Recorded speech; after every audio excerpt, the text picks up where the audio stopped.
yangu mimi nataka kuambia president yenyewe hiyo sipo. Hawa sasa wameumia sana watu wa mapabu. Kama hiyo miezi yote tena akuja ongezea ingine na hii serikali wapatii food hata kidogo. Hawa sasa wameumia sana. Hiyo miezi ni mob tu sana. So gava inafaa ifanye kitu juu ya watu wanafanya kwa mapabu.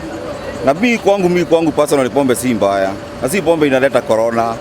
Kwa sababu yenyewe tukiangalia ati pombe inaleta corona. Sasa hii kicheki hii stage yote watu wameskata everywhere. So sasa unaweza jua ni nani ako na corona. Wacha tupewe hii raha yetu tulikuwa nayo ya kukunywa kwa sababu pombe sio inaleta corona. Wenyewe mpaka yani tukiangalia hata kuna kitu inaletea serikali pesa kama pombe. Sasa hii kwenda kuambia tuende home tukakunywa na watoi, hiyo si mbele hata kidogo. Sasa hii hata watu wengi watakufa sana. Watu wale walikuwa wanakunywa tei, sasa wakuja wakati at once watakufa. Hiyo prezo anafaa angalie sana.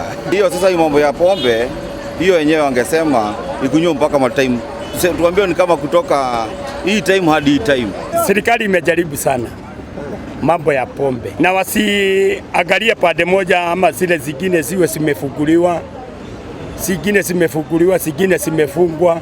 Wao wanaangalia kutoka juu mpaka chini. Sikifungo zote ni vizuri kuliko zingine zifungwe na zile zingine sifunguliwe. Tutakuwa na pesa sana. Serikali iendelee kuangalia vilabu isifunguliwe. Juu mang'otole yetu tutakaa naye kwa mfuko. Mapeni yetu tutakaa naye. Hata afadhali hiyo pombe imalizwe kabisa.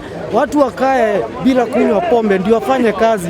Ndio pesa zetu tukifanya kazi zinabaki kwa mfuko, zinafanya mambo mengine.